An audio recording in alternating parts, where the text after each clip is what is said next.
Tapi kan kalau menganalisa itu Hmm, kan lu nggak hanya bisa ngikutin bola lagi bergerak kemana kan, lu kan harus melihat betul. berbagai macam aspek di lapangan kan bro. Nah, tapi Hmm, pertanyaannya gua, itu kan nggak mungkin lah kalau menurut gue ya, kalau menurut gue ya, apalagi lu bisa menyajikan hmm. laporan laporan atau tulisan seperti itu, lu otodidak doang, lu belajar atau gimana? Gue otodidak sih. Welcome to Talk Podcast. Let's talk now bersama gue Andri. Dan untuk guest episode kali ini gue kedatangan seorang ini, ada yang bilang dia profesinya sebagai football analis dan dia aktif banget di akun Twitternya Ruang Taktik Ya. menganalisa hal-hal yang berhubungan dengan sepak bola. Guest kita hari ini untuk episode kali ini adalah Wendy Faiz dari Ruang Taktik. Apa kabar, Bro? Halo, halo, apa kabar? Baik, baik, baik. Iya, Ya, gimana akhirnya. nih kabarnya di sana nih? Oh, Ya, baik-baik saja, bro. akhirnya. Akhirnya kita bisa ngobrol. Ini salah satu orang yang mau gue undang. Gini loh, gue sebagai pembaca tabloid bola ya, bro ya. Ya, kalau baca tabloid bola kan Oh pasti iya, ya ya. ketahuan umurnya ya. Gue tuh rindu sama artikel-artikel, tulisan-tulisan atau ulasan-ulasan tentang sepak bola yang menurut gue yang gak hanya sekedar berita doang yang cuma ngejar klik Betul, betul. atau yang penting Hmm, quantity doang gitu loh. Gue tuh rindu banget dan betul. to be honest, ada dua yang menurut gue sekarang ini nih platform Hmm, tentang bola ya terutama yang menurut gue tuh bagus hmm, banget dan bisa mengobati kerinduan gue terhadap ulasan-ulasan tentang bola yaitu lu Ruang Taktik dan yang kedua adalah hmm, hmm. The Flankers. Oh, ya, ya, ya, Ya, benar-benar. iya, iya. Jadi Ya. gue merasa Hmm, gue ketika baca tulisan-tulisan kalian itu gue nggak hanya melihat come on man, kalau lu cuman laporan hasil pertandingan menit beberapa yang jebolin siapa, hmm. gue nggak perlu baca. Gue kalau gue kelewatan pertandingan, gue cuma tinggal buka YouTube di highlight ada, ya kan? Bahkan sekarang di notif Google pun ada kan sekarang kan? Iya bener, Notif Google. iya bener Betul, kan. betul. Makanya Iya. gue tuh rindu banget gitu loh. Tapi kan memang karena tablet bola juga udah ini ya, udah nggak ada ya. Makanya Hmm, ketika ada yang kayak Ruang Taktik atau Flankers bikin sesuatu yang menurut gua hmm. ini keren, tulisan-tulisannya lebih berisi, wah gue tuh pengen banget Ah, makanya thank you, thank you. ngobrol sama lu nih bro. Kemarin gue udah sempet ngobrol sama Rosi Vinza yang juga podcaster di Box to Box Bola dan juga salah satu inilah ya orang yang berkontribusi di Flankers. Nah, gue pengen ngobrol Ya sama benar. Faiz nih di ini founder Ruang Taktik. Ya. Nah, bro, lu kayaknya kalau yang gue Hmm, perhatiin ya, isi artikel lu itu ulasan-ulasan lu, video YouTube lu juga itu kan lebih banyak ke hmm. ini ya, itu lebih ke apa ya istilahnya? Statistik atau apa sih itu istilahnya kalau di bola itu namanya? Oh iya. Iya, ada dua sih. Hmm. Lebih ke analisis sebetulnya. Nah, Hmm. analisis sendiri ada yang basis data, juga analisis basis video ya, basis pengamatan. Hmm. Kalau gue sendiri video sih, lebih ke video. Tapi ada tim yang berbasis data gitu tadi, statistik dan segala Hmm. macam itu ada. Cuman kalau gue sih bisa baca aja ya, kalau teman gue itu bisa ngolah gitu. Jadi ya Hmm. konten-konten gue sih di situ memang apanya ya, niche-nya di situ. Iya, iya. Memang niche-nya udah khusus ke bahas yang spesifik lah, teknis teknis teknis banget, entah teknis Hmm. bahkan ya gue tahu bakalan ini sih, bakalan struggle di awal karena Hmm. Hmm. banyak orang yang nggak ngerti gitu. Nah, tapi gue tuh baca juga tren tren apa ya, tren fans itu udah nggak lagi nggak lagi yang, ya mungkin masih ada lah banter dan segala Iya, meme. iya, iya, Nah, iya. itu masih ada, tapi Hmm. ada juga fans itu yang beranjak gitu, usianya itu Hmm. udah beranjak, udah Hmm. melewati fase-fase tersebut, udah Hmm. Hmm. uh, capek lah ribet di medsos gitu, pengen pengen kadang bahkan fans tersebut tuh nggak bisa nonton bola gitu, nggak bisa nonton 90 menit gitu. Hmm. Nah, gue itu nyoba ngisi di situ gitu, dan di 90 itu nggak nggak cuman highlight doang. Kalau highlight kan mungkin ada beberapa momen kunci yang nggak dapet kan. Nah, makanya Hmm. ruang taktik bikin kayak analisis itu Hmm. Hmm. sebenarnya lebih ke ulasan ya kalau buat fans, tapi kita juga ada kerja sama klub-klub itu profesional ya, Hmm. bener-bener analisis. Tapi kalau sebenarnya kalau di YouTube itu analisisnya kita nggak terlalu detail sebetulnya, Hmm. nggak sedetail kita bikin kalau buat klub kayak gitu. Hmm. Oke. Nah, pertanyaan gue begini, bro. Lu berarti suka bola mulai dari kapan nih? Suka bola kayaknya dari SD ya kalau bola ya. Suka Oke. bolanya gitu, lebih lebih lebih awal suka bola daripada nontonnya. Jadi main bola dulu gitu dari SD kayaknya. Lu SD tapi tahun berapa nih? SD lu sama gue bisa jadi beda. Tawan umurnya nanti kalau pertanyaan jebakan ya. Piala Dunia pertama dulu deh, Piala Dunia tahun berapa? Piala Dunia pertama yang ngikutin paling 98 itu aja gue udah agak lupa ya.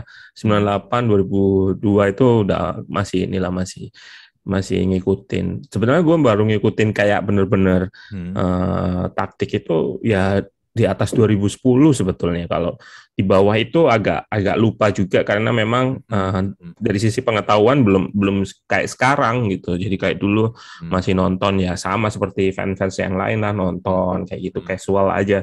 Tapi kalau mulai nonton taktik itu ya yang paling gue ingat sampai sekarang ya zamannya Pep Guardiola kayak gitu-gitu mulai dari Barcelona. Apa sih yang bikin Oke. apa Iya. sih yang bikin Hmm. mereka itu dulu ya nguasain gitu, Hmm. nguasain ya. Dari Hmm. situlah mulai mulai inilah satu dekade inilah ibaratnya Iya, iya, iya. yang Nah, coba kan gini bro, untuk menguasai, memahami hal seperti itu ya, ya kalau tadi kan lu juga bilang kalau cuma nonton biasa doang ya paling kalau sebagai penonton awam ngikutin pertandingan ya ngikutin aja kan, oh bolanya lagi ngarah ke sini ngarah ke betul. sana.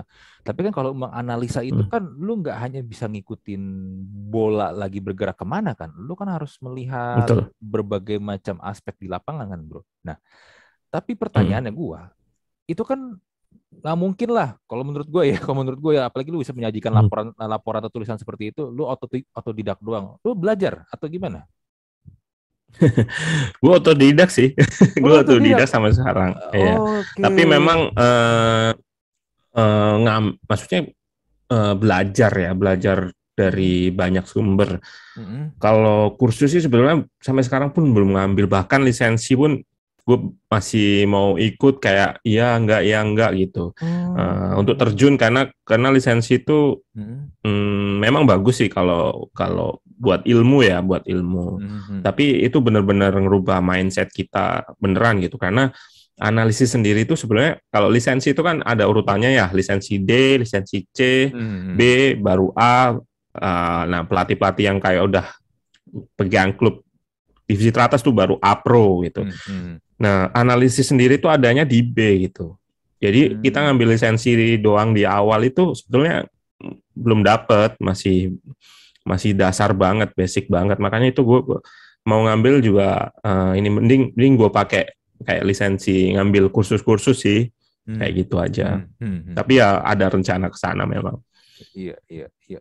Nah, Mm-mm. tapi otodidak itu lu gimana mulainya kan bro? Kalau gini, otodidak ya kayak gue juga Mm-mm. podcast sebenarnya basically gue juga otodidak walaupun gue juga ada Nah, belajar lah, gue lihat siapa yang menurut gue bisa gue pakai, bisa gue mm-mm. praktekin gitu kan.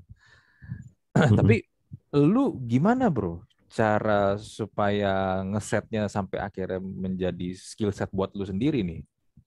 Ya ya. Jadi gini, banyak memang kita semua itu boleh sebenarnya melakukan analisis ya. Maksudnya Hmm, hmm, penonton biasa, bahkan kalau gue datang ke stadion pun sebelah kiri kanan gue juga bikin analisis meskipun ya, nah level level analisisnya itu yang membedakan gitu. hmm, Eh, Mungkin sekedar fall aja atau segala macam. Intinya dalam sepak bola itu aksi yang ada di dalam 90 menit itu banyak banget aspek yang bisa dianalisis. Nah, hmm, hmm, agar kita bisa menjelaskan secara teknis ya, kita harus paham dulu prinsip-prinsipnya. Nah, itu yang gue pelajarin awal gitu. hmm, Nomor satu, nonton dulu, nonton yang banyak ini. hmm, Waktu itu zamannya FPL ya, FPL tuh gue malam minggu itu bener-bener nggak keluar memang, bener-bener nggak keluar hmm, dari hmm, hmm, jam pertama itu sampai jam 3 itu yang terakhir yang jam 1 atau jam 2 kick off itulah. hmm, Nah, itu gue di Wita ya jam satuan lah. hmm, Itu nggak keluar malam minggu. Nanti minggu baru ada big match dan segala macam. hmm, Tapi bener-bener malam minggu itu nggak keluar nontonin semua itu. Baru kalau ada liga-liga lain nonton juga. Tapi frekuensinya nggak sebanyak gue nonton IPL sih. Tapi hmm, intinya kita dengan nonton banyak pertandingan pertandingan itu kita bisa nonton kecenderungan sebuah tim gitu, kecenderungan, pattern, pola. Terus dari situ kita sambungkan dengan prinsip yang kita pelajari yang ada di teori-teori. Misalkan prinsip kalau menyerang itu harus memanfaatkan, benar-benar membuat lapangan tuh besar gitu. Artinya pemosisian pemain tuh nggak bisa deket-deket, semua dekat gitu. Memang ada yang dekat gitu, tapi harus ada lebar lapangan. Tujuannya apa? Kalau lawan ngejar kan, kalau deket kan gampang kan lawan ngejarnya. Tapi kalau kita jauh-jauh ini, lawan tuh ngejar ke sini, dipindah di pingpong ke sayap kiri, ke sayap kanan, itu pasti balik ke sana. Tujuannya itu seperti itu. Nah, kita paham ya, salah satu prinsip itu prinsip menjaga kelebaran. Terus harus panjang, permainan harus panjang, harus ada striker yang ibaratnya menggantung di depan, kayak gitu-gitu. Kita harus paham itu dulu sih sebenarnya. Makanya kalau saran dari gua sih, pengen yang buat yang pengen belajar dulu lah teori itu, prinsip-prinsip itu dulu. Prinsip permainan itu. Iya. Tapi kan tetap aja bro, kalau menurut gue ya nggak semua orang dibekali, gue nggak tahu ini apa seperti insting kah atau mungkin talent kan untuk melihat secara keseluruhan itu kan. Karena kayak tadi gue yang sempat bilang, nonton bola biasanya orang yang nonton ya lihat arah bolanya kemana kan. Ya benar-benar. Ya itu bener banget sih. Masih banyak yang kayak gitu. Gue sering ngobrol juga kalau sama yang nonton kayak adik gua atau siapa itu, biasanya nggak terlalu ini, cuman biasanya nanya pendapat gua kayak gimana sih ini, kayak teman-teman kantor kayak gitu-gitu. Mereka nggak ngelihat apa yang gua lihat gitu. Tapi itu sebenarnya bisa dilatih juga sih sebenarnya. Memang benar ada nyebutin insting, terus ada yang nyebutin intuisi. Kan gue juga punya temen ya, freelance ya, dari Ruang Taktik itu punya freelance analis yang baru belajar. Itu beda banget kalau ada analis yang pertama itu dari bikin itu artikel tuh bisa 2000 gitu, 2000 dibahas semua satu-satu. Nah, itu sebetulnya benar juga sih, tapi kan nggak dapat intisarinya ya. Yang orang minta itu kan sebenarnya pelatih minta itu intisari, bukan menceritakan kembali gitu. Nah, itu yang nyari intisari itu yang susah. Semua orang bisa analisis, artinya misalkan terjadi, wah itu kartu merah itu seharusnya nggak kartu merah itu kayak gini. Bener. Tapi intisarinya apa? Intisari dari kartu merah itu misalkan ada aksi soloran yang udah hadapan nama kiper, terus ada yang jegal dari belakang kayak gitu. Intinya kita harus bisa nangkep itu sih, nangkep sebuah momen kunci ya. Kalau gue bilang key moment itu jadi kunci sih. Tapi memang nanti ada kisi-kisinya, ada kisi-kisi apa yang harus diambil tuh memang ada, memang. Kayak gitu. Oke. Dan itu kan tadi lu bilang lu mulai menganalisa itu kan semenjak Pep Guardiola kan, sejak Pep Guardiola muncul di Barcelona kan, berarti yang mendapatkan 6 gelar semusim itu kan. Nah, berarti lu ngikutin terus tuh Pep doang atau lu mulai juga melihat tim-tim lain atau gimana? Ya, gue mulai lihat tim-tim lain. Sebenarnya Pep itu, gue ngikutin Pep tuh malah sebetulnya ketika dia udah di Bayern terus di Man City.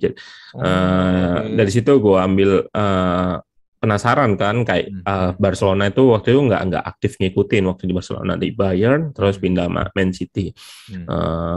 Kebetulan IPL juga kan, jadinya penasaran nih. Akhirnya ya baca-baca artikelnya kayak gimana. Akhirnya ketemu nih, maksudnya benang merah sebuah taktik itu, sebuah evolusi taktik itu sendiri bisa gue jelasin sebetulnya evolusi dalam satu dekade ini. Kayak dulu Pep kan awalnya yang bikin dari goal kick itu nggak langsung ditendang ke depan kan, dimainin di belakang, belakang. Nah, tim-tim tuh nggak bisa kayak gitu, nggak bisa matiin itu gitu. Salah satunya ya kayak Manchester United kalah di final berapa kali itu kan, mereka nyoba matiin itu, tapi mereka belum terlatih untuk istilah sekarang itu high pressing. Mereka belum terlatih untuk itu. Nah, lalu adalah Jurgen Klopp ini ya, intinya dia antitesis dari bangun serangan di bawah tadi, yang main-main di belakang tadi. Klopp itu punya pemikiran, wah ini langsung dimatikan dari depan ini. Caranya gimana? High pressing. Makanya ada high pressing sekarang. Terus evolusinya lagi sampai sama FIFA, sama pembuat aturan, sekarang bangun goal kick itu udah boleh, dulu harus ditendang keluar kotak penalti. Nah, sekarang kiper boleh nendang ke dalam. Nah, itu untuk sebenarnya untuk akomodasi dua taktik itu sebetulnya. Bangun serangan dari bawah sama high pressing sebetulnya gitu. Jadi ini salah satu aturan yang kena taktik ya, kena pengaruh dari taktik. Nah, sekarang mulai nih yang gue baca ini sekarang mulai balik lagi ke long pass. Nanti striker nomor 9 nih prediksi gue nomor 9 striker yang target itu bakalan kepake lagi, prediksi gue. Karena apa? High press kan pemainnya ke depan semua nih. Nah, caranya lewatin high press paling mudah ya udah dilompas aja. Entah itu langsung ke depan atau ke sayap dulu, dipancing ke sayap kiri, terus dilompas ke sayap kanan. Itu kayak Real Madrid lawan Liverpool kemarin kan dimainin tuh Liverpool. Ngepres biarin aja ngepres tapi berani kita. Syaratnya memang pemain-pemain Madrid memang resistansi atau ketahanan pressingnya itu kuat memang. Makanya dia bisa mainin di bawah. Liverpool ngepres ke kiri, dipindah ke kanan dipindah lagi ke kiri. Akhirnya Liverpool lepas juga golnya kan dari bangun serangan kayak gitu. Iya. Itu evolusi taktik dalam satu dekade inilah. Garis besarnya kayak itu. Iya.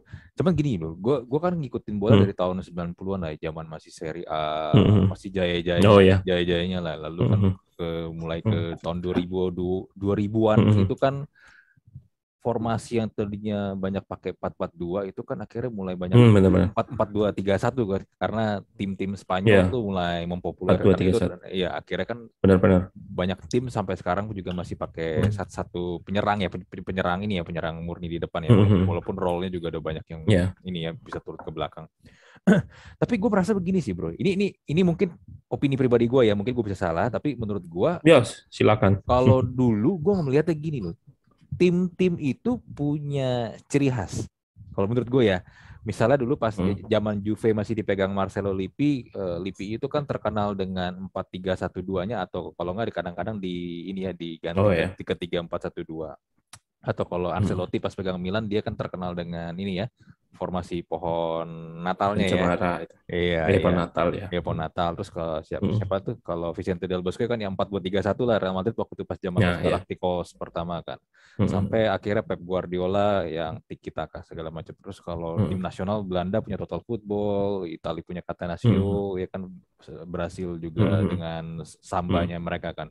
Jogo Bonito kan. Tapi gue ngelihat ya kalau makin kesini ya, ini gue rasain ya, tim-tim itu jadinya tuh lebih banyak memberikan reaktif sih kalau menurut gue ya. Jadi ngelihat kalau tim lawannya kayak begini, gue begini gitu. Iya. Jadi kayak gue melihat even sebenarnya gini, ya Real Madrid bener ya kemarin bisa ngalahin Liverpool ya dengan 1-0 kan. Tapi kan kalau lu ngikutin Real Madrid dari zaman kapan kan sebenarnya kan ya gimana ya, Real Madrid itu kan sebenarnya bermain harusnya nggak seperti itu ya kan. Ya kan? Jadinya kan ya memang kalau menurut gue mungkin karena Ancelotti juga melihat mungkin ya kebutuhan ini juga ya, pemain juga kebutuhan formasi dan strategi segala macam, dia menerapkan permainan seperti itu. Tapi yang gue lihat akhirnya banyak tim itu tidak punya ciri khas lagi sih. Paling sekarang yang bisa dibilang punya ciri khas paling ya Liverpool kayak tadi yang kita bahas, gegenpressing sama Pep di Man City kan. Selebihnya tim-tim lain ya kebanyakan ya lebih ke reaktif ya kalau menurut gue ya. Nah, menurut lu gimana nih bro? Lu kan yang lebih ini day to day, lu kerjaan lu kayak begini nih. Menurut gue karena gini ya, semua taktik itu atau semua filosofi yang tadi udah lu sebutkan tadi itu sebenarnya udah berulang ya, dipakai ulang gitu. Artinya gini, kayak tadi lu udah sebutin 3 back, sekarang dipakai lagi sebetulnya. Ya kan udah mulai populer lagi. Artinya udah nggak ada sebutan lagi untuk Catenaccio, New Catenaccio atau tiki taka baru atau apa. Sebenarnya enggak, mereka itu sekarang itu taktik itu pengulangan dengan tentunya dengan dimodif lebih pembaruan lah, ada pembaruan seperti itu. Nah, kalau gue bilang Real Madrid ya, balik kasus ke Real Madrid yang disebut reaktif tadi, gue akan bilang Liga Champions akan identik dengan hal-hal seperti itu gitu. Artinya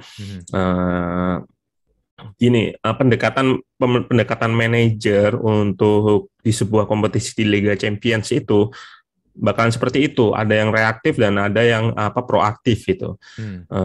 Kalau Real Madrid dibilang nggak boleh main kayak gitu, sebenarnya bukan permainan Real Madrid. Sebetulnya di Liga dia nggak bisa main kayak gitu. Bayangin lawan Granada dia bertahan total atau ini nggak mungkin.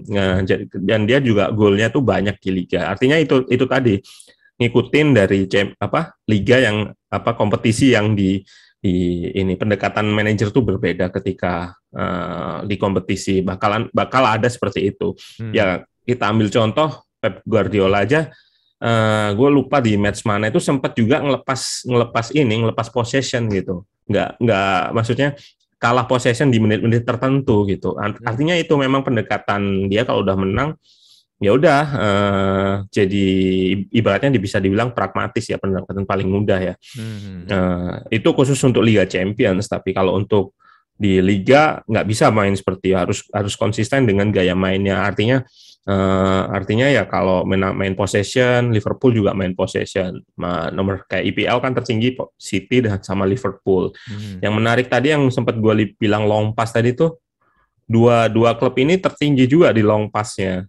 Liverpool tertinggi pertama, Man City di musim ini ngikutin juga. Jadi mulai main long pass juga. Artinya long pass itu bukan, jangan diinterpretasikan dari belakang langsung dibuang ke depan gitu ya, kayak liga kita lah maksudnya. Ada konsep yang diambil mereka. Nomor satu memancing pressing, karena lagi musim kan high pressing. Nah sekarang dulu kayak kesulitan nih di high pressing, sering salah, sering segala macam. Nah kalau sekarang justru dipancing nih pressingnya biar naik. Nanti jarak, misalkan lini depan nih pressing ke depan, lini tengah nggak ikut pressing kan berarti ada celah nih ya. Atau kalau lini tengah seringnya ikut sih, lini tengah sama lini depan ikut. Tapi kan yang sering ragu-ragu kan lini belakang. Nah, aku berani nggak ninggalin ini garis tengah misalkan, ditinggal. Nah, disitulah letak long pass-nya itu, di ruang antar lini belakang sama lini tengah. Biasanya di long pass di situ.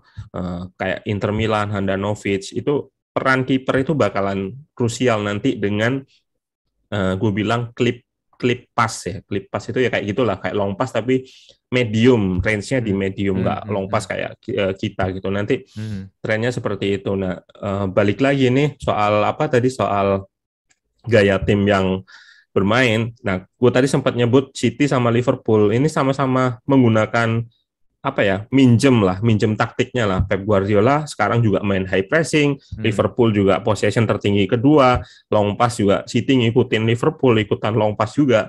Artinya memang benar kata lo juga sih, nggak ada ciri khas tersendiri, meskipun tetap ada pakem utama ya, utama misalkan di Jerman tuh banyak menyerang transisi, tempo bola hilang tuh cepat banget. Nah, kalau Italia beda lagi.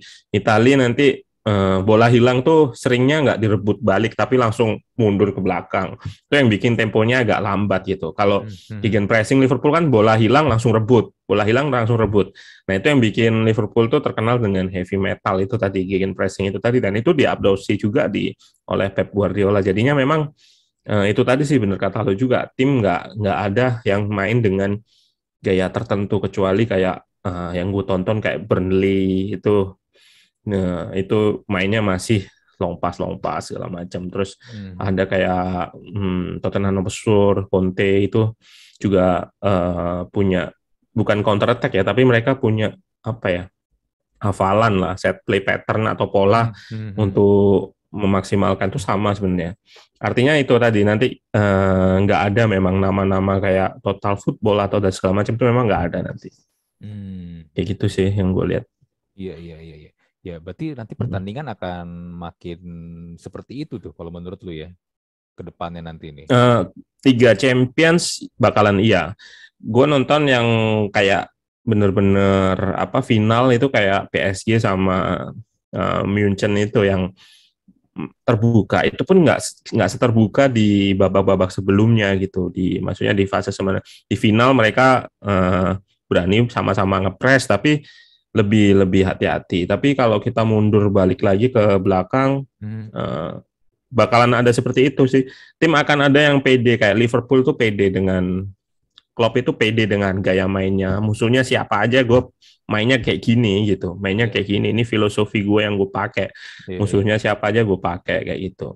Nah, tapi ada tim yang memang Real Madrid itu kayak kemarin dia kenapa nggak apa nggak ngeladenin. Ancelotti sebenarnya udah bilang dia nggak mau ngasih space di belakang backnya itu banyak-banyak gitu, karena itu bakalan diekspos sama long pass tadi yang gue jelasin tadi, di long pass sama kecepatan salah dan segala macam. Liverpool tuh pinter naruh bola di belakang back itu, tapi kalau kita bertanya mundur ke belakang kan nggak bisa digituin. Nah itu yang nggak dikasih sama Ancelotti. Nomor satu itu. Nomor dua, Real Madrid juga nggak punya pressing sebagus Liverpool di depan gitu, meskipun melakukannya tapi rawan dieliminasi juga, lawan kena lompas tadi. Jadinya ya intinya sih manajer tuh nggak ngasih apa yang dimau sama Liverpool ya, sama Jurgen Klopp, nggak dikasih apa yang dimau gitu. Ya udah main di belakang aja gitu aja sih sebetulnya. Iya. Berarti sebenarnya Ancelotti ini nggak miskin taktik dong ya? Gue bilang gue nggak setuju sih dengan kayak gitu. Itu maksudnya nggak ada yang manajer yang sebenarnya miskin taktik, tapi itu tadi gue bilang ada proaktif ada reaktif, itu ada kayak gitu. Taktiknya itu menurut gue semua itu punya taktik ya, semua itu punya taktik. Iya, benar.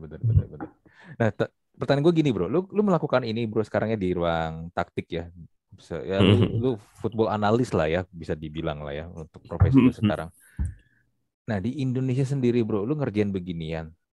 Nah ini pertanyaan mungkin $1 million question nih. Di Indonesia kan ini bukan profesi yang umum ya, bukan profesi yang common ya. Memang ada duitnya bro.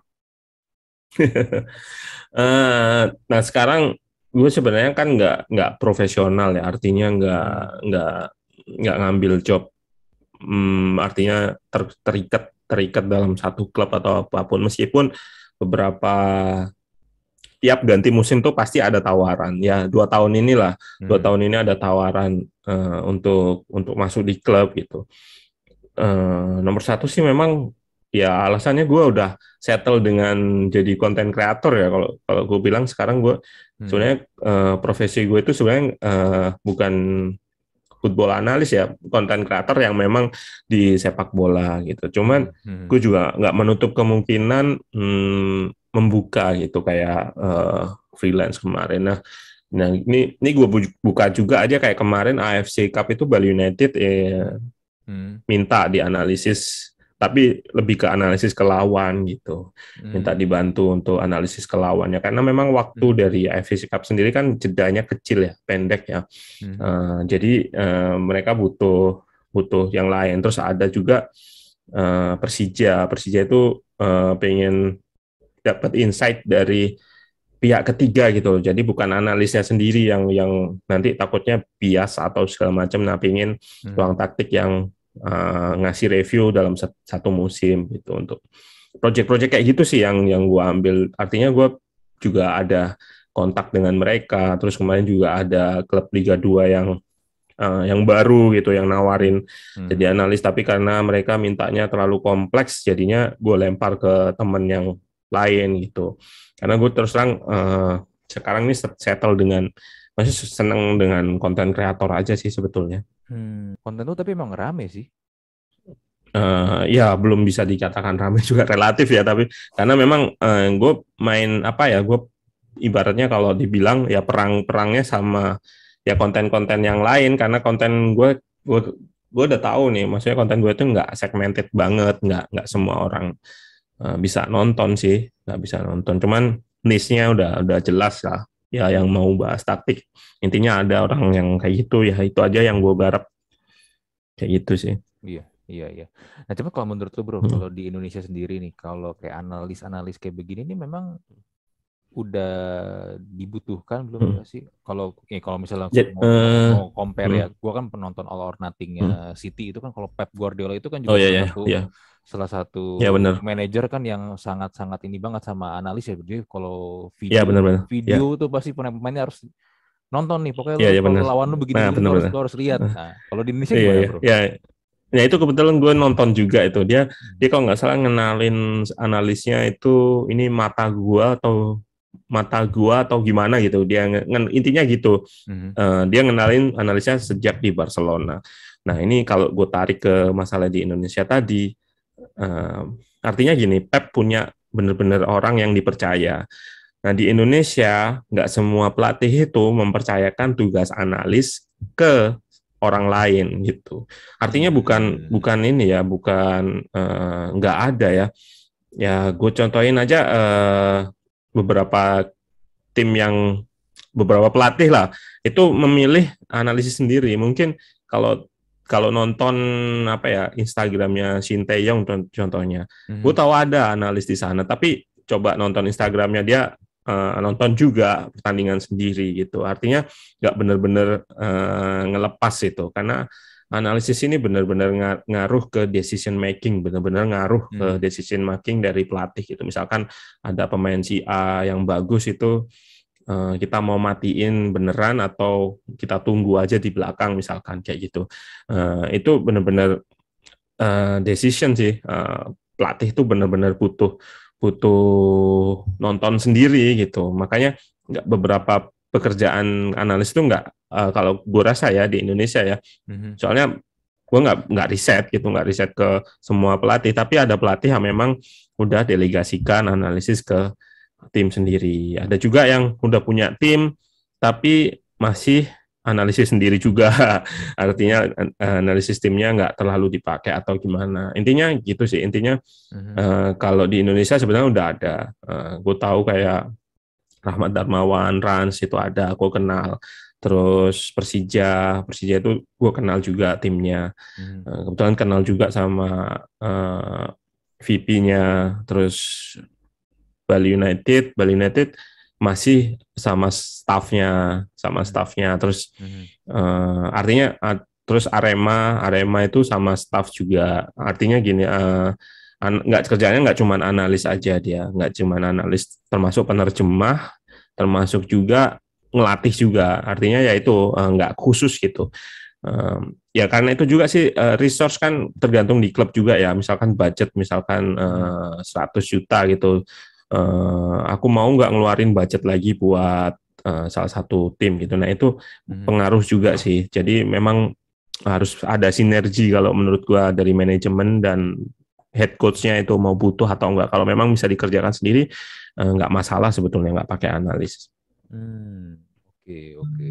Berarti udah ada tapi mungkin memang belum ini ya, mungkin nggak belum sampai ya kalau bandingin sama Eropa mungkin kejauhan. Nah, tapi kalau di Eropa kalau gue perhatiin banyak pelatih udah mulai pakai ini ya, analis-analis ini ya. Even kayak Jose Mourinho tuh gue kalau ngelihat dia tuh data itu lengkap banget tuh. Iya benar-benar. Jose Mourinho itu waktu datang di AS Roma dia langsung evolusi banyak ya.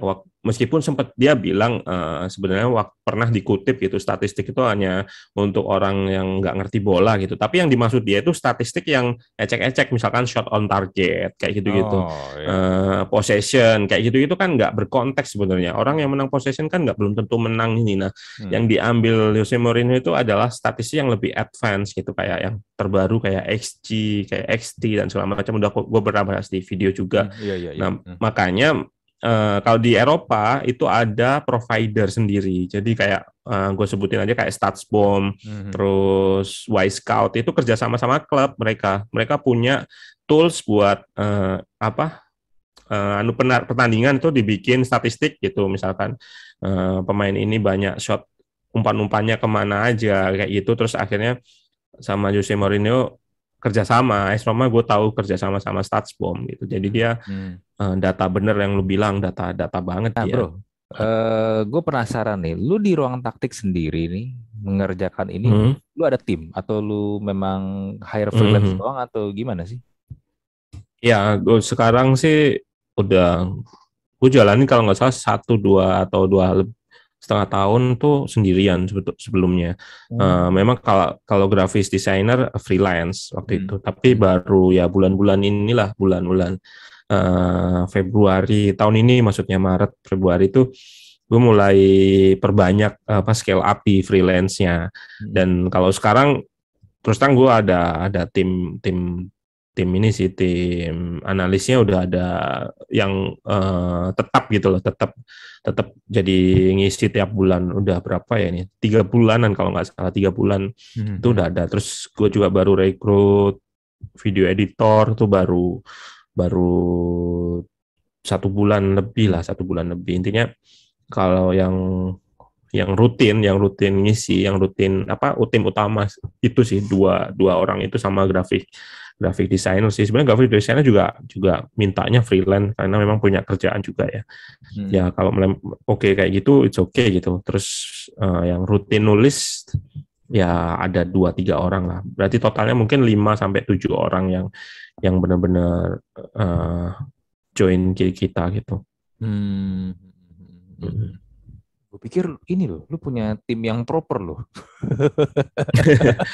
belum. Yang baru ini sih, baru 3 bulan inilah punya analis sendiri gitu, terus video editor gitu. Gue lebih, terus kalau ada tulisan masuk, baru gue yang bikin yang review, terus bikin voice over-nya juga. Nanti tim gue itu yang bikin video anotasi, terus gue kasih ke video editor.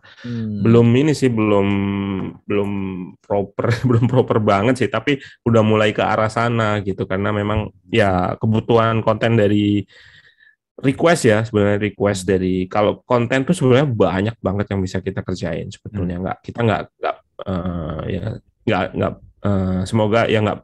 Semoga aja nggak kehabisan sih, tapi kalau untuk sekarang sih banyak banget. Kita bisa bikin analisis match-match yang lama itu bisa. Terus pemain tuh ada banyak yang bisa dianalisis.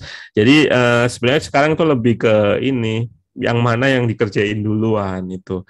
Karena ya kita terus terang resource belum benar-benar banyak. Karena memang agak terbatas ya, agak dari sisi ya pemasukan segala macam, kita masih bergantung sama AdSense banget sih. Kalau sekarang udah oke lah, udah mulai kerjasama. Tapi kita belum ada kayak investor bener-bener gitu, belum. Iya. Temen gue pikir ya, lu itu punya tim yang proper, makanya pas tadi lu cerita lu baru punya tim segini. Soalnya gimana bro ya, apa yang lu sajikan itu di Twitter, apa yang lu sajikan juga di YouTube lu, ini menurut gue nih kayaknya, kalau apalagi tadi lu bilang ya, lu pernah ngerjain ini selama setengah tahun ya. Wah, kayaknya kalau sendirian nggak mungkin bisa ngerjain beginian doang. Tapi lu ngerjain semua sendirian. pernah di fase itu pernah gue ngerjain sendirian ya, sampai 200.000 subscriber lah di YouTube itu gue kerjain sendiri sih, karena waktu itu benar-benar nggak percaya sebenarnya.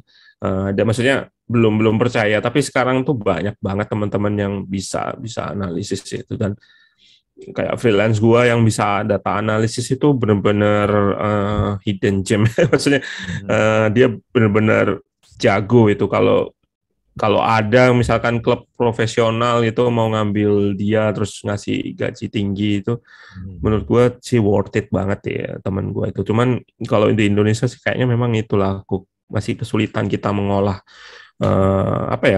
mengolah, terus menyajikan, terus mengimplementasikan. Nah, kalau implementasi ini kan tugasnya dari bukan analis ya. Sama kayak kemarin gue sama Bali United ya, gue kan opposition aja, analisis lawan gitu. Tapi gue nggak punya tangan buat ikutan di decision dari coach Teko gitu, nggak punya. Gue cuma nampilin aja, mempresentasikan ini lo lawannya kayak gini. Tapi ketika instruksi dan segala macam, gaya main yang dipilih dan segala macam itu gue lepasin. Maksudnya nggak ada gue ke situ, karena juga status gue cuman freelance di situ. Artinya nggak keikut bener-bener staffnya gitu. Mungkin staffnya juga menurut gue juga ya contoh kayak all or nothing kayak Guardiola lah ya, dia tetap batu juga kan, meskipun punya staff itu tetap aja dia yang bikin keputusan. Artinya ya itulah, gue paham betul sih kayak gitu itu. Jadi ya gue profesional aja, disuruh bikin opposition ya udah opposition aja Hmm, kayak hmm, gitu. hmm, hmm. Iya, iya, iya. Lu berarti suka main Football Manager juga? Udah, gue sebenarnya suka ya, tapi gue berhenti tuh karena gue nggak mau ngabisin waktu sih. Ngabisin waktu di depan ini. Kalau gue ngabisin waktu di buat main game tuh, Hmm. gue nggak bisa bikin konten sih. Gitu aja Iya, sih. Makanya bener. nggak ini di Kalau kalau yang udah mulai baru ini pun gue udah punya tapi nggak mainin. iya, kalau udah mulai main tuh seperti menyerahkan jiwa kita ini ya. Nah itu udah banyak testimoni kayak gitu juga kan. Makanya gue nggak mau kayak. Iya, iya, iya. Nah, tapi Football Manager Iya, itu juga ini loh, menurut gua itu adalah game bola yang ini ya, menurut gua datanya juga makin kesini makin kompleks sih. Kalau compare sama yang ya, ya awal-awal benar. dulu zaman masih Championship Manager, masih zaman CM mah. Ya masih CM. Jauh banget, gila. Benar. Ya, musim ini kan dia udah mulai pakai XG itu. Nah, jadi artinya Hmm. advance metric udah mulai dipakai sama sama ya game ya, sekelas game udah mulai ke sana. Makanya gue bikin konten meskipun konten kayak gitu-gitu tuh sedikit yang nonton tetap gue bikin. Gue agak idealis juga sih, artinya Hmm. eh, tetap gue bikin konten, intinya nggak ikut-ikutan kayak timnas itu. Kenapa gue nggak analisis timnas sih? Nah, sebetulnya gini,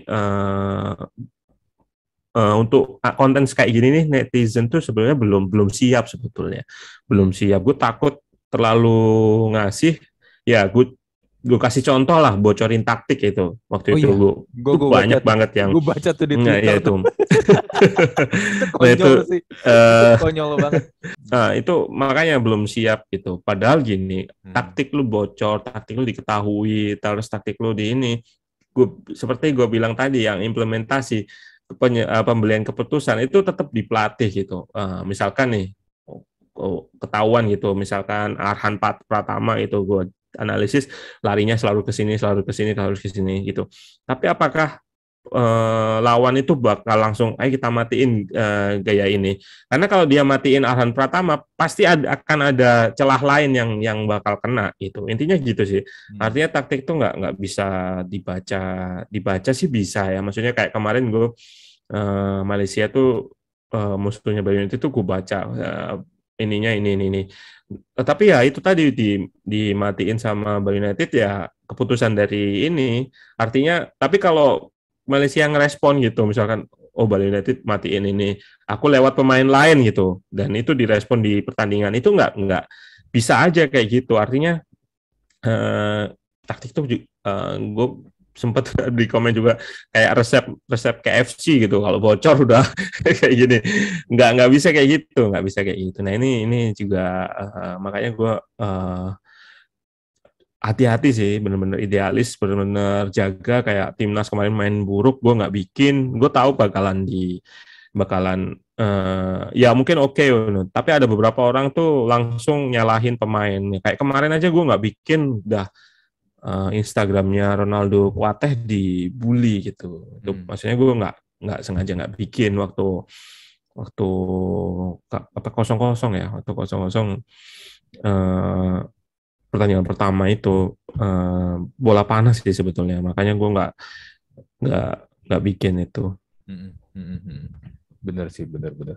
Lagi gue juga Hmm. ngeliatnya sebenarnya penonton kita tuh di Indonesia itu kalau Hmm. terhadap bola itu ya memang balik itu tadi ya. Pokoknya kalau memang udah suka sama satu tim ya udah mau timnya gimana pun Ya betul betul betul. dibelain mati-matian. Tapi kalau misalnya Hmm. let's say gini deh, dia dia demen tim A, terus dia ngeledekin tim Hmm. rivalnya. Tapi ketika diledekin balik tuh sensi segala macam. Ya, memang Ya memang benar. Hmm. akhirnya jadi kayak cuman berantem antar bocah doang akhirnya di sosmed kan. Nah makanya itu itu Hmm. sebenarnya gue nggak ini sih, di luar juga sama sebetulnya, Mhm. sama kayak gitu, cuman levelnya mungkin ya, atau jumlahnya mungkin nggak banyak. Nah yang menarik dari statement lu tadi soal yang ditonton tim A gitu. Hmm. Nah gue suka posisi positifnya nih. Ada banyak penonton ruang taktik itu jadi misalkan fans MU ya, fans Hmm. MU. Jadi nonton konten lain gitu, Liverpool. Mhm. Liverpool. Jadi mereka itu jadi terbuka, jadi tahu nih bobroknya MU itu kayak gimana karena dia ada pembanding gitu, pembanding Liverpool itu dia jadi kebuka gitu. Ternyata sejago ini ya Liverpool, ternyata sejago ini ya City. Dia artinya fanatismenya jadi nggak terlalu ini gitu. Yang bilang waktu itu kan ada bilang juga dari statistik gitu. Van Dijk tackle-nya itu cuma 3 misalkan, Maguire tackle-nya 20 gitu. Langsung ada yang bilang Maguire lebih jago dari Van Dijk gitu.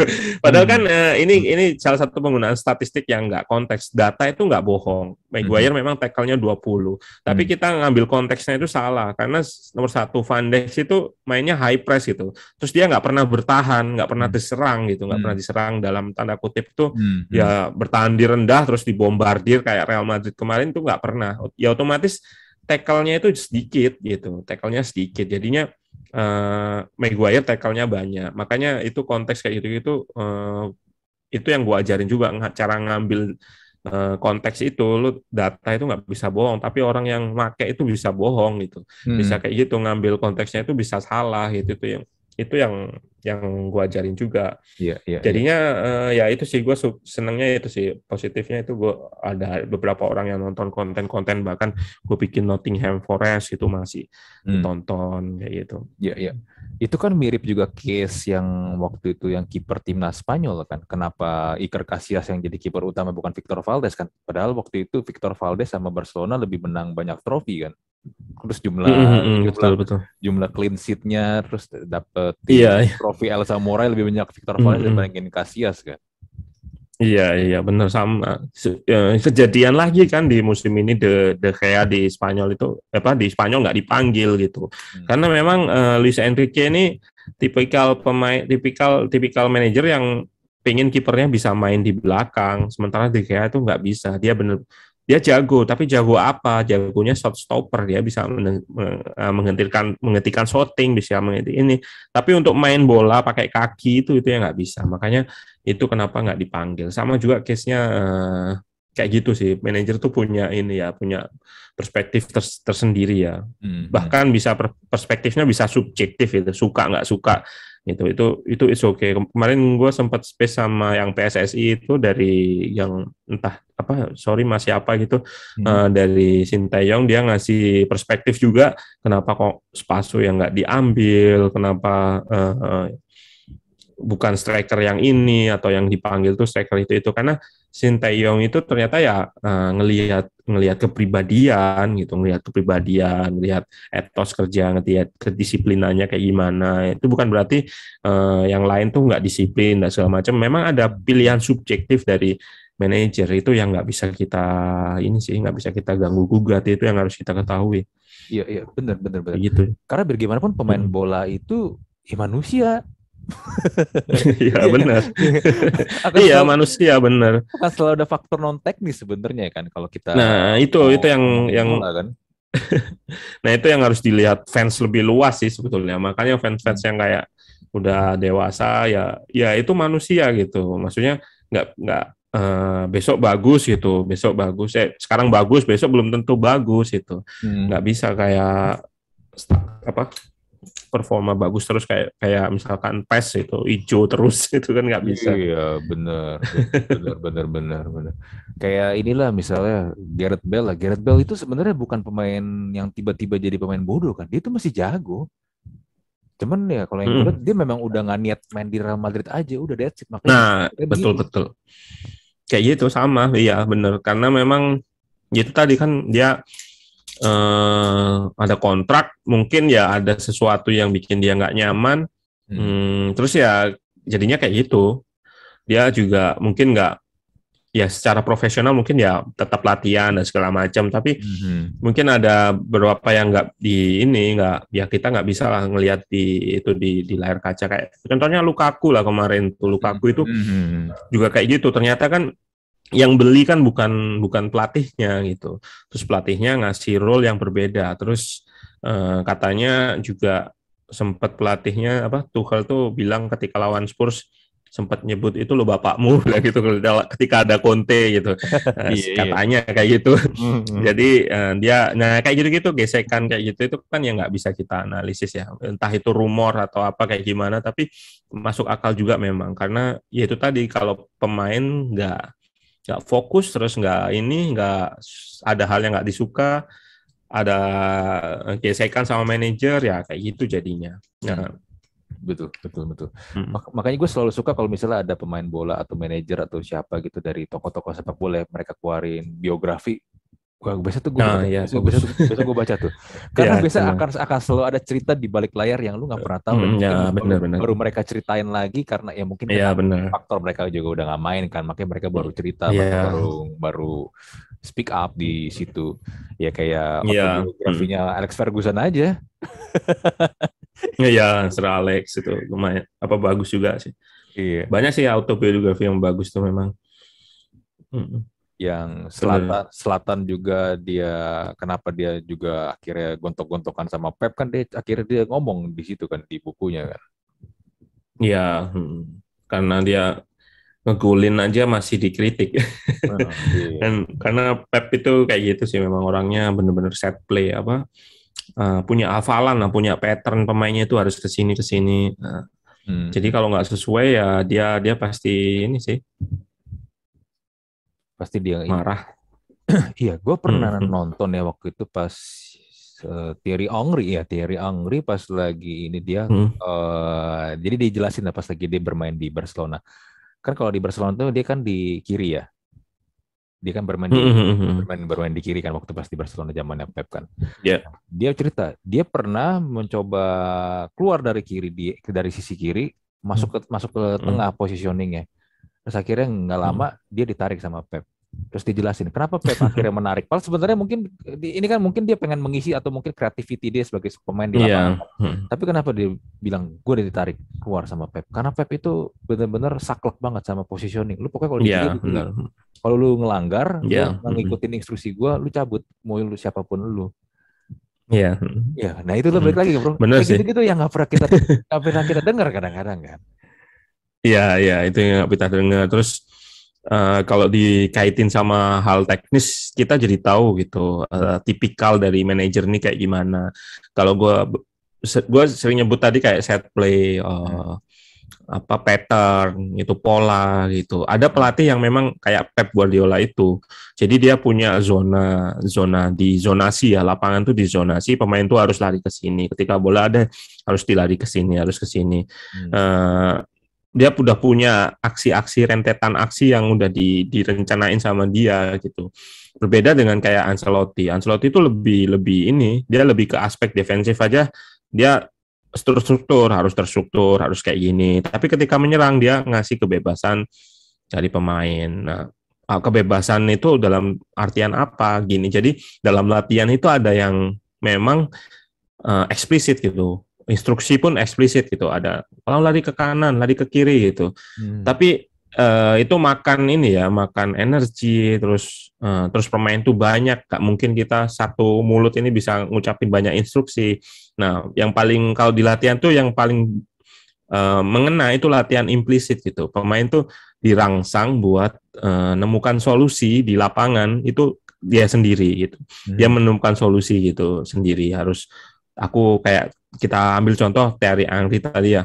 Aku harus tetap melebar atau masuk nih. Hmm. Atau aku harus masuk ketika bola udah di sini nih, udah masuk kotak aku harus masuk kayak gitu-gitu. Nah, kalau tipikal kayak Ancelotti itu dia ngasih kebebasan tapi dengan dirangsang tadi itu terus ya kalau level level elit ya jelas udah ini ya udah pemahaman taktiknya udah bagus jadi tanpa kayak disuruh kayak Pep pun ada yang bisa pun begitu ada yang level elit kayak MU itu gue nonton latihannya sama Ten Hag tuh kemarin Hmm. itu latihan sequence passing aja salah loh mereka itu. jadi artinya gini, Hmm. artinya memang di level pemain sekelas level top dunia pun menginterpretasikan instruksi pelatih apa yang dimau pelatih itu juga ada waktu sulit bukan sulit nggak bisa langsung lah butuh waktu memang butuh Hmm. waktu itu untuk sekedar latihan passing sebetulnya jadi ya itulah, memang butuh sinergi yang benar-benar bagus ya antara pelatih dan pemain. Iya iya benar-benar benar. Hmm. Makanya kalau sekarang menurut gue ya lihat fans MU optimis sama Erik Ten Hag ya gue sih bilang ya lihat dulu lah ntar liga mulai kayak gimana lah. Iya, iya. Kalau optimis ya, gue rasa jangan terlalu optimis lah. Maksudnya Hmm. eh, lawannya itu tim yang udah settle gitu, Man City, terus Liverpool gitu. Hmm. Kalau juara itu, kalau gue rasa sih ya keajaiban aja sih bisa juara gitu, karena ya itu tadi lawannya tuh udah bener-bener settle gitu. Hmm. Man Betul. City, Liverpool. Hmm. Betul, betul, betul. Ya, we'll see lah ya. Gue sebenarnya gue sangat Hmm. menikmati ketika MU zamannya Sir Alex lah ya, pas masih ada David Hmm. gitu. Itu gue demen banget Hmm. liat MU karena ciri khasnya kelihatan banget kan. Giggs lari di kiri, penetrasi, Hmm. di kanan melebar ke early cross. Hmm. Striker di depan kan ada dua Kiok, Andy Cole, terus Iya. habis Kiok Andy Cole ada Van Nistelrooy. Itu enak banget liat MU pas zaman itu Hmm. tuh. Iya. Tapi sekarang kan MU itu ya bermain ya gitulah. Sebetulnya itu juga pengaruh juga taktik sih sebenarnya. Tadi kita kan gue udah bahas kan, Hmm. ya, kita lu kan udah jelas dari formasi tadi, itu menarik sebetulnya itu kalau Hmm. dibahas. 4-4-2 itu kan dari zaman kapan ya? Bahkan waktu lawan Guardiola itu yang kalah itu terakhir di final UCL 2011 tuh itu masih pakai 4-4-2 Iya, gitu. iya, iya. Secara secara taktis ya 4-4-2 itu cuman dua gelandang di tengah. Hmm. Terus sayapnya itu ya di sayap. Waktu itu Giggs sama Beckham kan. Nah, baru muncul kayak Benitez, terus yang paling mengevolusi itu sebenarnya Mourinho. Mourinho waktu datang ke IPL itu dia pakai 3 gelandang. Waktu itu ada Makalele kayak gitu-gitu, Hmm. Essien, terus dan segala macam. Intinya dia pakai 3 gelandang gitu. Dua gelandang nih secara jumlah tuh kalah jadinya dengan kehadiran apa formasi ini. Sementara wingernya mereka di 4-3-3, sorry gue belum sebutin formasinya Mourinho. Hmm. Formasinya Mourinho 4-3-3 gitu. Wingernya itu bisa naik turun gitu. Jadi winger ketemu winger 4-4-2, tapi gelandangnya nggak match sama jumlah Hmm. pemain tengahnya Mourinho di 3 itu. Nah, ini yang bikin Sir Alex itu juga sebetulnya secara taktikal itu kan dibilang nggak bagus ya, tapi memang nggak punya ciri khas tertentu ya. Maksudnya Hmm. maksudnya ciri khasnya memang di tahun 90 dengan sayap Beckham sama Giggs itu. Tapi kalau setelah itu, setelah mereka keluar, terus setelah adanya Mourinho masuk, dia mulai banyak melakukan eksperimen, mulai dari Ronaldo yang dibeli itu dia di sayap tapi mainnya di depan, terus ada Rooney, ada Tevez yang naik turun bantu lini tengah. Sebenarnya kebantu juga itu sih, striker yang bantu turuni sama Tevez tuh bantu turun, jadi gelandangnya ada kebantu, nggak cuma dua. Nah, kayak gitu-gitu sebenarnya pinternya Sir Alex adalah salah satu adaptasi taktiknya. Memang nggak Hmm. bermain dengan apa ya, dengan pakem kayak Pep 4-3-3 terus gitu, sampai dari dulu sampai sekarang 4-3-3 terus. Kalau Sir Alex tuh lebih adaptif, dan waktu itu kayak false nine itu kan belum populer, tapi Sir Alex juga sebenarnya udah pakai ya dalam diri Tevez sama Rooney itu. Tevez Rooney itu Hmm. kan memang dalam ini striker, tapi sebenarnya dia turun ke belakang gitu, nggak gantung di depan gitu. Itu salah satu ini sih. Terus Park Ji-sung yang jagain Pirlo kayak gitu-gitu kan, itu Hmm. sebenarnya taktik taktik yang apa, reaktif ya, matiin lawan, Hmm. adaptif juga Hmm. kayak gitu sih. Sir Alex lebih ke kayak gitu. Iya, iya, iya, iya. Yang menarik gini, ada yang pernah bilang sama gua kalau Sir Alex masih tetap ngelatih di Premier League nih Mm-mm. dan Pep Mm-mm. Guardiola masuk, Jurgen Klopp masuk, bisa jadi hasilnya akan seperti MU kayak sekarang. Iya, itu masih, terus terang masih mitos ya, masih mitos. Tapi sebetulnya memang kalau dari sisi manajer nggak Sir Alex memang kalau dibanding dua dua orang itu memang bukanlah sebuah inovator kalau gue bilang, menemukan sebuah taktik terus menggunakan filosofi itu terus menerus gitu kayak gitu. Sir Alex kan bukan orang kayak gitu, tapi sebetulnya Sir Alex bisa menandingi Guardiola dan Klopp dengan merekrut asisten sebetulnya, karena pekerjaan taktikal itu nggak harus dikerjakan sama pure sama manajer sebetulnya. Kayak Pep dan Klopp itu kan ya tinggal dia menentukan aja, dia yang head coach dan segala macam, banyak intinya kerja tim lah, bukan kerja asistennya doang juga. Kayak waktu itu Mike Phelan, terus siapa Carlos Queiroz dibilang juru taktikalnya Sir Alex itu, tapi ketika mereka keluar kan,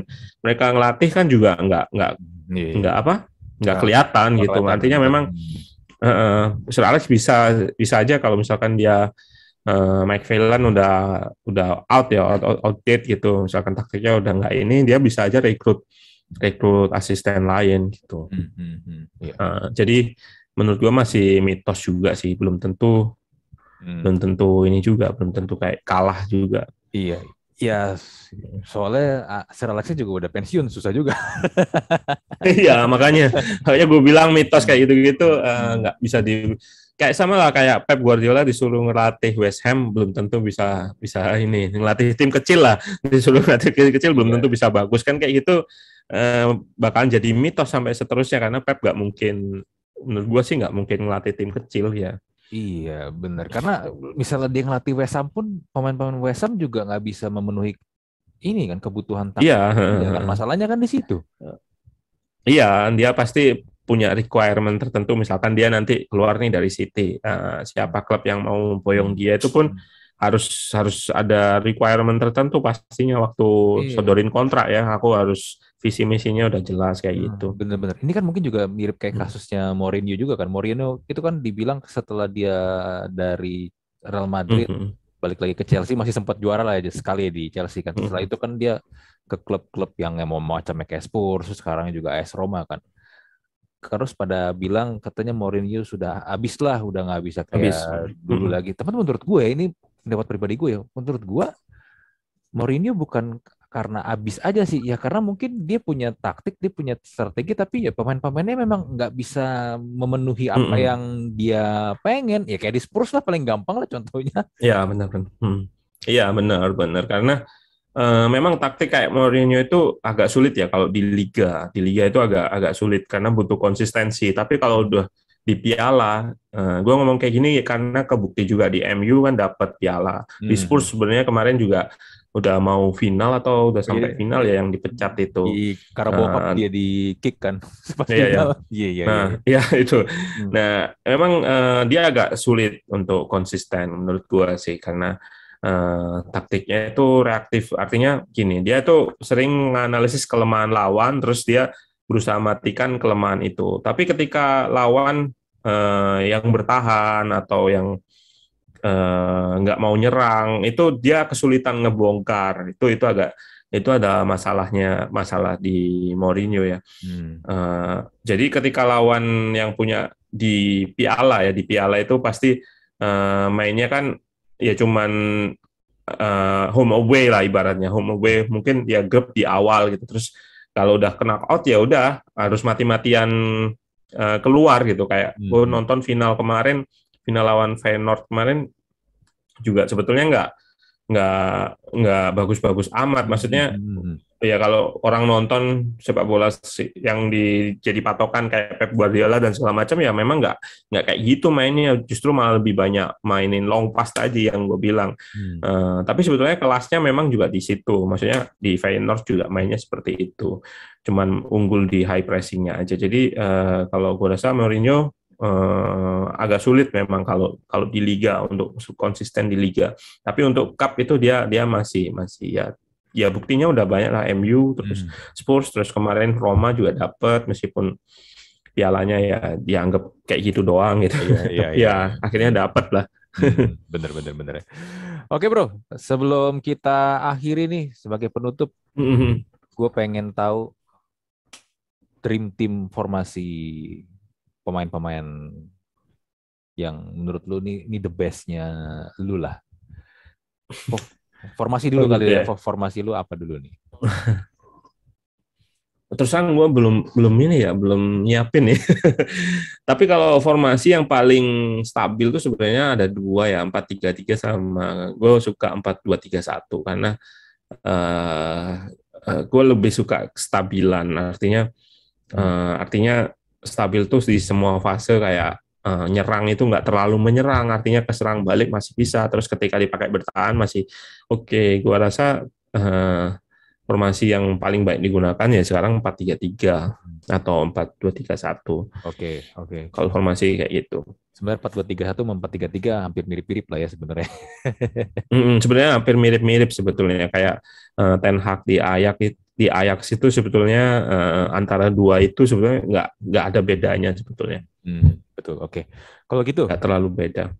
kiper bro, kita mulai dari kiper dulu lah. Kiper siapa nih yang lu bakal taruh di formasi lu nih? Kalau kiper karena gue percaya sepak bola modern sih antara Neuer sama sama Alisson, Ederson, tiga itu ya.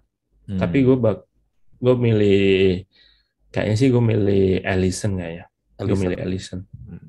Mm-mm. Oke, oke. Itu pilihan yang bagus Kiper. banget sih Alisson. Bek kanan kalau gitu. Bek kanan, bek kanan ini agak sulit karena memang ya sekarang bek kanan yang paling apa ya disorot dan segala macam itu Trent Alexander-Arnold. Cuman Hmm. dia itu ya terlalu menyerang gitu. Nanti gue kalau milih dia gue harus pilih gelandang atau back yang bisa nge-cover dia sih. Hmm. Jadinya gue pilih back kanan ini antara gue sebenarnya suka back kanannya Ajax yang dibeli sama sama Bayern, Mazraoui itu gue suka. Tapi mungkin nggak banyak orang nonton, tapi ya gue pilih Arnold aja deh. Beli Arnold ya. Arnold Oke, Trent. oke. Lu bener-bener analisis ya. Lu sampai event buat bek kanan. Sebenarnya kan ini kan formasi suka-suka kan. Tapi ketika lu memilih bek Oh kanan iya tuh, iya iya. lu mempertimbangkan ini tengahnya harus siapa yang bisa cover nih.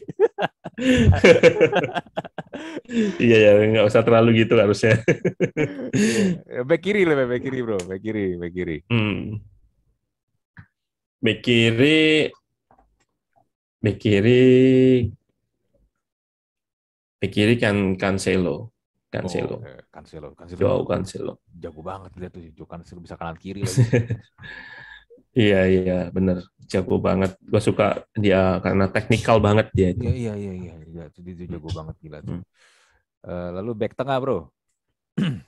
Bek tengah, bek tengah tuh sebenarnya gue suka siapa ya?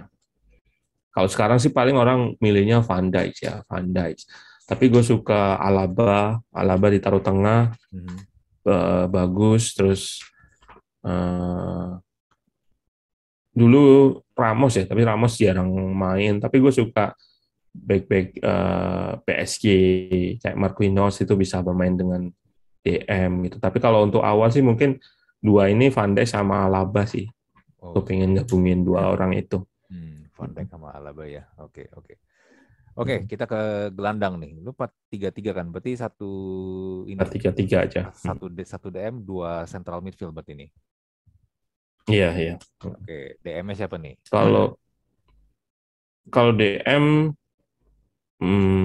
gue lebih suka DM yang benar-benar tugasnya bertahan sih. Maksudnya Mhm. nggak begitu banyak terlibat di menyerang kayak Busquets gitu. Busquets itu kan bagus nih Mhm. ketika ngalirin bola, tapi ketika bertahan banyak kecolongan. Gue lebih suka Casemiro ya, Casemiro buat ya benar-benar pure lah dia bertahan karena itu tadi Arnold sering naik nih harus dijaga Casemiro harusnya. Oke, oke, oke. Casemiro ya, iya itu Iya, Casemiro itu sering dibilang adalah the last piece-nya Real Madrid ya. Real Madrid dulu kan sulit benar-benar. menemukan seorang jangkar yang benar-benar bagus kan ketika ditinggal Iya, iya. Marcelo ya kan. Hmm, hmm, hmm, hmm. Mhm. Makanya gue pilih karena gini, pemain berteknik itu jarang punya aspek fisikal gitu. Mhm. Harus seimbang antara antara itu tadi aspek fisik sama aspek fisikal sama aspek teknikal gitu. Itu yang ada di Casemiro. Mhm. Ketika Modric, Kroos teknik, lebih ke teknik, dia lebih ke fisikalnya itu tadi. Iya, iya, betul, betul. Nah, gelandang tengah nih, Bro. Central midfield-nya nih. Gue suka sebetulnya ada beberapa pemain yang underrated yang gue suka ya, kayak Gravenberch di Ajax itu, gue sempat sebutin tadi di Twitter. Hmm. Gravenberch itu suka gue. Terus Pedri itu gue suka juga. Karena dia etosnya naik turun oke. Tapi gue bingung antara De Jong sama Frankie De Jong sama Bernardo Silva, tapi gue pilih Bernardo Silva aja deh. Bernardo Silva. Oke, Bernardo Silva tuh juga pemain bagus itu. Gokil itu pemain serbaguna lagi. musim ini dia gue lihat bagus banget ya. Meskipun nggak sebanyak gol-gol di 2 musim yang lalu kalau nggak salah itu semua. Intinya 10 musim sebelumnya itu lebih banyak nyetak gol. Tapi musim ini gue lihat lebih ke aspek apa ya, engine room-nya Man City ya, untuk rebut bola itu dia bagus. Ya, ya, betul, betul, betul, betul. Bernardo Silva. Tadi satu lagi siapa? Kalau tadi Casemiro, Bernardo Silva, kalau kreatifnya gue pilih De Bruyne sih, Kevin De Bruyne. Kevin De Bruyne ya, ya, ya, ya. Itu juga. Ya, gue bisa bilang itu inilah the best playmaker sekarang dia lah ya. Ya, gue sebenarnya bingung antara dia sama Modric ya. Tapi gue pilih De Bruyne aja sih. Oke, kita maju ke depan. 3 depan nih. Kanan dulu deh. Siapa nih kanan nih? Kanan pastinya sih top skor ya, Muhammad Salah ya kanan. Oke, Muhammad Salah ya. Cuman Salah itu kalau gue lihat abis Piala Eropa lagi, Piala Afrika dia kalah, Iya. dia kayak menurun ya performanya. Iya, Salah itu butuh banyak banget peluang sih sebetulnya dia. Banyak banget shot, banyak banget untuk jadi gol ya. Bukan berarti finishingnya, tapi bisa juga dibilang finishingnya buruk ya. Ya kita ambil contoh lah Real Madrid final kemarin tuh contoh paling dekat. Banyak banget peluang dia yang gagal kan. Artinya dia bisa menciptakan peluang untuk shot, tapi untuk konversi itu dia butuh banyak peluang banget gitu untuk jadi gol itu Muhammad Salah. Iya, iya, benar, benar. Kiri bro, siapa nih? Kiri gue suka Vinicius. Junior. Vinicius. Iya, iya. Pemain yang makin berkembang ya. Dulu awal-awal lihat dia main bal males banget. Marok gak Iya, jelas. iya. Iya. Iya, musim ini kan benar-benar apa ya? Waktu itu katanya sih Ancelotti bilang kalau dia itu nggak boleh banyak nyentuh bola sih. Nggak boleh banyak nyentuh bola. Artinya kamu lebih baik nyentuh bola sedikit tapi langsung datang ke kotak penalti daripada kamu datang ke kotak penalti dengan bola, menghabiskan banyak energi. Lebih baik kamu nggak usah banyak pegang bola tapi kamu sering datang ke kotak penalti gitu. Yeah. Kalau nggak salah intinya gitulah. Iya benar-benar. Nah, striker depan siapa nih bro? Kayak gue bisa nebak siapa nih. siapa coba? Gue suka banget. Feeling gue kayak lu milih Karim Benzema nih. Ah bener, bener gue suka banget sebenarnya.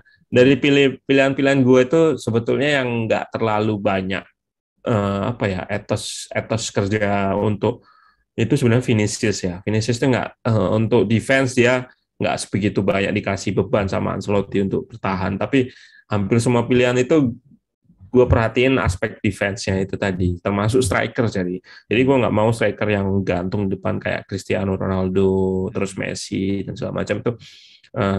Gue nggak terlalu suka. Gue lebih suka Karim Benzema atau mungkin Lewandowski gitu. Tapi gue tadi nggak milih pemain Bayern sama sekali ya, meskipun gue suka kayak Kimmich tuh benar-benar intelijen banget, terus yang fisikal banget kayak Goretzka kayak itu. Oke, berarti kesimpulannya lu memang ini ya lebih suka punya tim yang punya etos kerjanya tinggi ya pemain-pemainnya dibandingkan pemain yang ya pokoknya gue tinggal terima bola golin atau nggak mau ikut defense gitu ya. Iya ya. Karena gue lihat sepak bola modern ini nantinya bakalan, bukan nantinya ya, sudah kelihatan kayak Bayern itu posisi itu udah mulai nggak artinya satu pemain tuh harus bukan harus, nantinya bakal posisinya tuh bakal banyak gitu, perannya itu bakal Hmm. banyak karena gini, sepak bola itu kan random ya, random banget gitu. Hmm.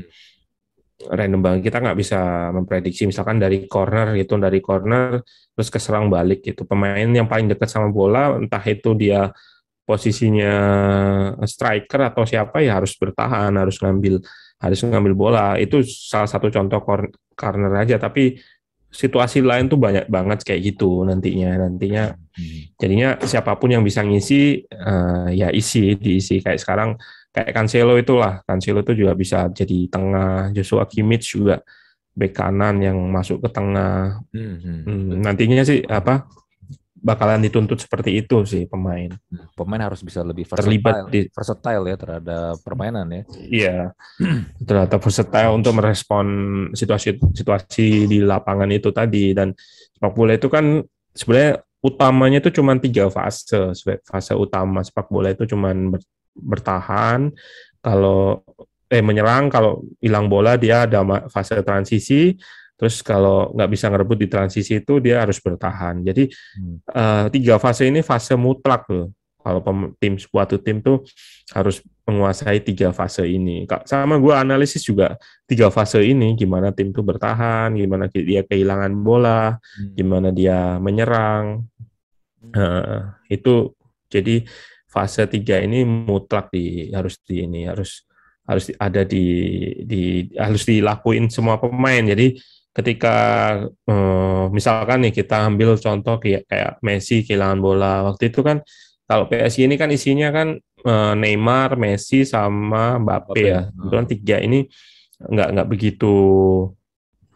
begitu aktif untuk segera turun. Kalau hilang bola segera turun tuh nggak. Hmm. Jadi Pochettino ini benar-benar empat empat tiga pemain, tiganya nggak dihitung. Jadi 7 orang ini langsung set up bertahan Hmm. bertahan di belakang gitu, yang kelihatan di Pochettino. Dia menurut gue sih kesulitan ya untuk ngeblendkan Iya, pemain-pemain tersebut gitu. iya. Lagian tuh tiga-tiganya superstar, bro. Lu suruh mereka bertahan. Iya. Nah, itulah itu agak sulit ya, Heeh. agak sulit Udah memang. gitu Pochettino lagi yang ngelatih. Iya, Mungkin kalau Zidane lain cerita Pochettino. kali. Ya kalau gue Iya, lihat ya, iya. Ini Zidane, wah, iya, gua legend nih, gue punya ini Piala Dunia gini-gini, lu nggak mau nurut dan lu cabut iya, kan. iya. Pochettino masalahnya. Nah itu ini apalagi dilatih sama Galtier kalau nggak salah, ini makin ini lagi Nggak jadi Zidane ya? nggak jadi belum. Oh, Kayaknya sih Galtier itu. aduh. Ya, ya, ya, ya. Ini dulu ya, gue tuh pas lagi zaman SMP tuh gue suka inilah ya diskusi lah ya sama teman-teman gue, teman obrolan anak SMP lah Mhm. ya tentang dulu tuh yang Ya. sering kita bahas tuh adalah siapa striker terbaik dan terlengkap yang pernah ada tahun 90-an nih ya, kita konteksnya tahun Mhm. 90-an sama 2000-an awal ya. Mhm. Dulu itu kan Ya. striker kalau nggak memang yang dia tinggi gede, kuat banget, positioningnya bagus, shootnya bagus, headingnya bagus, tapi biasanya tuh dribble jelek. Mhm. Ya, Iya. iya kan. Terus kalau enggak yang satu lagi tipikalnya yang badannya lebih kecil, lebih lincah, dribblenya jago, kalau nggak Mhm. larinya kenceng, temen ya gitu. Biasa headingnya tuh nggak gitu bagus, secara fisik kurang lah. Mhm. Nah kita tuh selalu waktu itu selalu Mhm. mencari siapa nih striker yang bisa punya dua-duanya, tapi di dalam satu orang. Waktu itu kita lihat tahun 90-an, siapa sih? Alan Shearer ya, tapi ya typical striker klasik Inggris, saya tahu sendiri kayak gimana kan modelnya kan. Kalau disuruh dribble Mhm. lewatin orang ya susah lah ya. Bisa tapi kan Mhm. nggak jago lah. Batistuta Mhm. juga tipikalnya sama. Lalu kita coba lihat ada Ronaldo Brazil. Ronaldo Brazil jago gocek, shoot bagus. Tapi kalau disuruh heading ya tahu sendiri Ronaldo Brazil bukan Iya. kayak nggak jago di situ kan. Nah lalu waktu itu akhirnya kita ngelihat ada Andriy Shevchenko. Mhm. Shevchenko mungkin waktu itu kita bisa lihat adalah sosok pemain depan yang bisa dua-duanya tuh. Lari bisa, Mhm. dribble bisa, shoot bisa, heading juga bagus. Ya. Tapi setelah itu belum kelihatan lagi tuh bro. Even kayak model kayak Raul Morientes di Spanyol, Oh ya. ya kan sampai akhirnya tuh ya itu tadi mulai mulai penggunaan 4-2-3-1 tadi tuh di mana striker tuh benar-benar sendirian di depan itu tuh yang harus akhirnya ada istilah ini kan complete forward kan ya.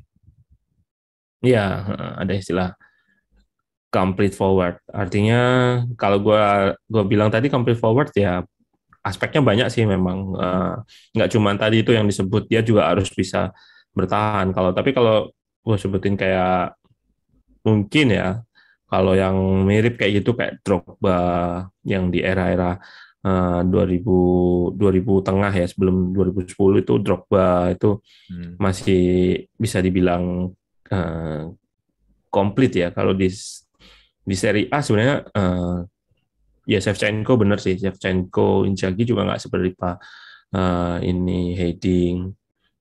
Eh, paling itu ya, paling Shevchenko itu kalau bisa dibilang juga di Milan aja waktu ketika ditransfer Chelsea juga gagal juga. Ya iya, Chelsea. Ya. Torres mungkin Torres juga oke. Hmm. Iya iya. Nah tapi kan akhirnya kita ngelihat di sini sekarang kalau tadi contohnya striker yang dulu pilih adalah Karim Benzema ya. Iya berarti kan makin ke sini striker itu bener-bener harus bisa semuanya kan. Nggak bisa hanya aku cuma jago sundul doang kayak Oliver Bierhoff. Kalau ada yang tahu Oliver Bierhoff nih berarti Iya, iya, umurnya. iya, Bierhoff.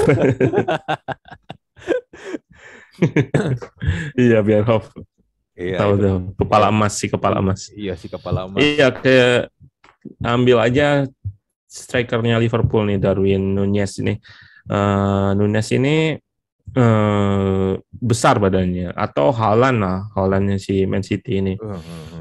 Dia besar, tinggi, dan ya itu tadi jadinya komplit ya, nggak cuman besar, tinggi, jago heading aja, dia untuk lari pun bagus ya, punya power juga. Mungkin kalau yang jadi masalah di striker-striker, bahkan Shevchenko aja mungkin gue bisa bilang dia untuk dribbling ya dengan ruang yang tersedia dia bisa. Tapi kalau dribbling dengan ruang yang sempit itu nggak begitu bagus. Artinya masih butuh lari gitu. Ada beberapa striker kayak Sergio Aguero itu kan nggak banyak. Dia benar-benar striker yang apa ya? Ketika lawan bertahan, City itu kan banyak ketemu lawan yang parkir bis lah, ibaratnya nggak banyak ruang gitu. Nah, Sergio Aguero itu salah satu striker yang menurut gua underrated dan bisa nemuin ruang-ruang tembak gitu.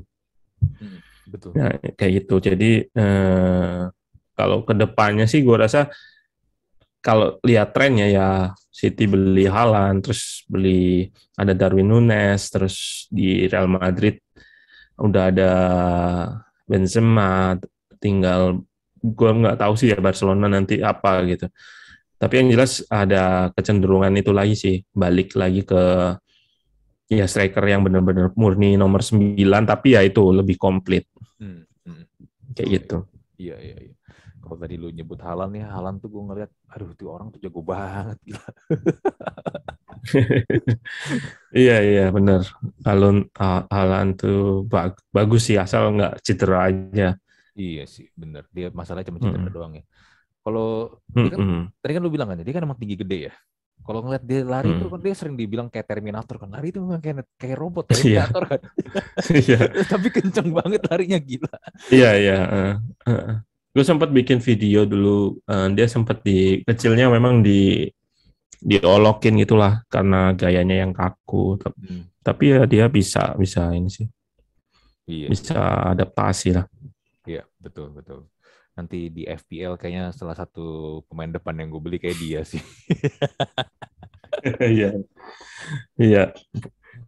Nah, pilihan lu untuk pelatih siapa bro?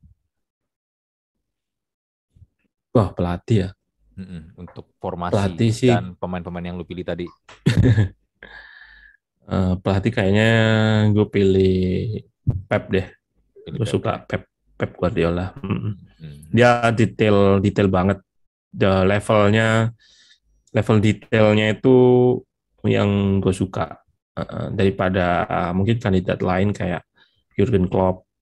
Jurgen Klopp meskipun dua-duanya itu sama sebenarnya mengandalkan sistem ya. Mereka punya sistem, artinya pemain tuh harus sesuai sistem gitu. Beda dengan kayak Ancelotti, Hmm. sistemnya bisa ngikutin pemain gitu. Tapi kalau yang pemain apa tim apa kayak manajer yang punya sistem itu beli beli pemain tuh harus kayak tadi lo bilang kan Pep harus sesuainya dia gitu. Sama juga Jurgen Klopp juga gitu. Mereka punya scout pemain-pemain yang sesuai dia meskipun kayak ada Minamino yang gagal kayak gitu tapi Hmm. kayak Luis Diaz bisa dibeli ya langsung ngeklop gitu karena memang dia scout dulu terus sesuai nggak ini sama sistem kita oh sesuai dia beli.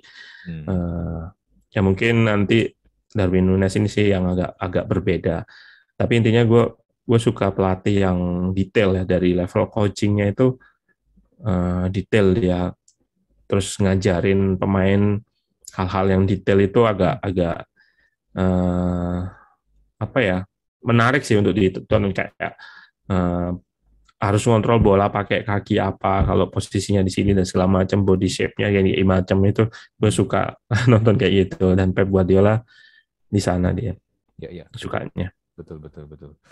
Ya, pilihan lu memang benar-benar menggambarkan apa yang lagi lu kerjain sekarang sih. Iya, iya. Nggak heran lah ya Iya, lu ini ya, iya. konten-konten lu di ruang taktik memang ya sangat menggambarkan ini banget sih. Nah, thank you, thank you. Iya, iya. Tapi keren bro. Menurut gua lu kayaknya harus terusin apa yang lu kerjain sekarang. Kalau bisa bikin lagi kembangin lagi makin lebih ini lah. Iya, Karena iya, ya itu tadi kayak tadi gue bilang di awal, gue sangat merindukan konten-konten tentang sepak bola. Tapi itu yang benar. memang yang apa ya? Yang kalau gua nggak lihat itu di highlight di YouTube tuh, gue tuh nggak bisa dapetin gitu loh. Itu menurut gue yang Mm-mm. yang ini. Makanya kalau dulu tuh gue suka banget baca majalah 442 tuh ya karena itu. Di, Iya, benar. di majalah 442 itu Lebih banyak detail. ya lebih detail, banyak artikel-artikel tuh, banyak Mm, tulisan-tulisan tuh yang nggak bisa lu dapetin ketika hanya lu nonton pertandingan benar. doang. Iya, banyak info, banyak trivia-trivia menarik juga di. Gue juga suka sih 442. Hmm. Hmm. Oke bro, thank you banget nih Thank buat you. ngobrol-ngobrolnya. Nanti kalau misalnya ada topik tentang sepak bola lagi, bolehlah kita ngobrol lagi ya bro ya. Siap, siap. Thank you udah Oke, diundang ya. ya sama-sama bro, sama-sama gue yang harusnya thank you. Oke, gue close untuk Talk to Talk Podcast. Episode kali ini gue Andri dan Faiz dari Ruang Taktik. Mohon pamit, kita jumpa lagi di Talk to Talk Podcast episode berikutnya. Bye.